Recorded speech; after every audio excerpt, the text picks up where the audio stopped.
I drove delivery for almost 2 years to get through a rough financial stretch, the kind of job where you spend most of your time alone in your car, driving to houses you'll never see again, dropping bags on porches for people who barely look at you through a window. It's a strange kind of intimacy, honestly. You see 100 different lives a night, just glimpses of porch light, a dog barking inside, a kid's bike knocked over in a yard, and then you drive away and never think about most of them again. Except one house. I think about that house more than I think about almost anything else from those 2 years. The first time I delivered there, it was unremarkable. A modest house on a quiet street, porch light on, normal order, some fast food, nothing strange about it.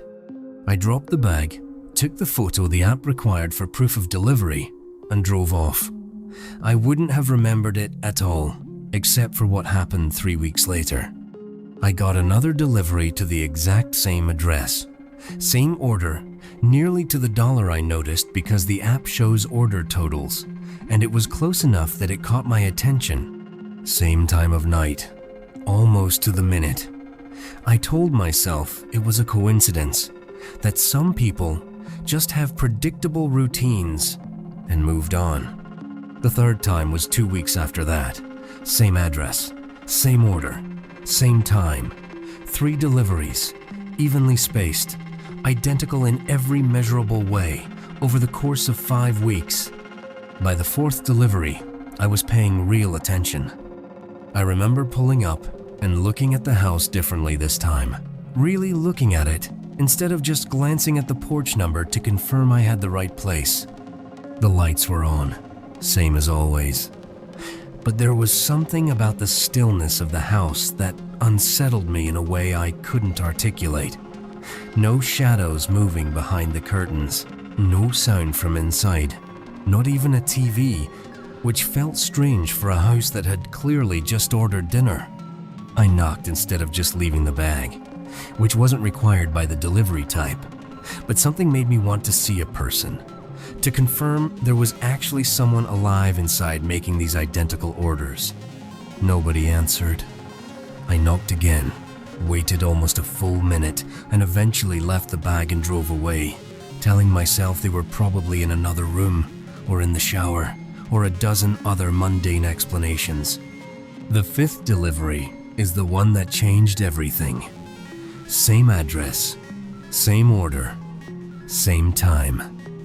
Almost to the second by now, I'd started tracking it obsessively on my own, writing the delivery times in a note on my phone, because the pattern had moved past coincidence into something I needed to understand. This time, when I pulled up, the porch light was off. Every other time, without exception, that light had been on.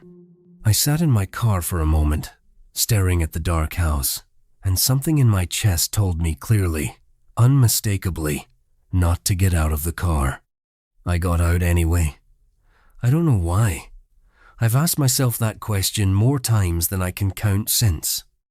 I walked up to the porch, and as I got closer, I could see the front door was slightly open, not wide, just a few inches, enough to show a slice of darkness inside. I called out, the way you do when you're trying to be helpful and not intrusive at the same time, announcing the delivery, asking if everything was all right. No answer. I set the bag down by the door, and as I turned to leave, I heard something from inside the house, a voice quiet but clear enough to make out the words.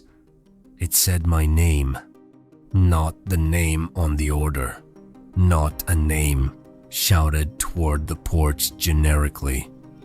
My actual first name, the one that wasn't on any delivery slip, the one the app never shares with customers for privacy reasons.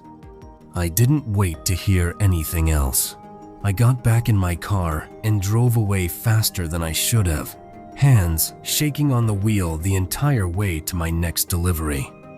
I reported the address to the delivery company that night, described what happened as calmly as I could over the phone, and asked if they could flag it so I wouldn't be assigned there again. The representative was sympathetic but explained there wasn't really a mechanism for permanently blocking a specific address from a driver's queue.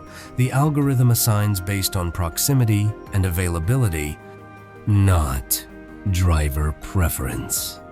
I got a 6th delivery to that address 2 weeks later. This time, I refused it before I even left the parking lot of the restaurant, canceling the assignment and taking the small pay penalty that comes with declining an active order. I told myself that was the end of it, that I'd broken whatever pattern had been building. The 7th assignment came a month after that, and this time, it wasn't a normal order. The address was the same, but there was no food attached to it. The app listed it as a verification delivery, an internal test type that drivers occasionally get for quality assurance, with no items, just a requirement to confirm the address exists and take a photo of the front door. I called support before accepting it, asking why a verification delivery was being sent to an address I'd already flagged as concerning. The representative checked the system and told me something that I still haven't fully processed. According to their records, that address did not exist. There was no listing for that street number in that zip code, no account associated with it, no order history at all, despite the fact that I had 6 confirmed, photographed, GPS-logged deliveries to that exact location over the previous 2 months. I asked how that was possible. She didn't have an answer. She apologized for the confusion, said she'd escalate it to their technical team, and I never heard back about it. I quit that job 3 weeks later, for unrelated reasons mostly, though I'd be lying if I said that house didn't factor into how ready I was to leave.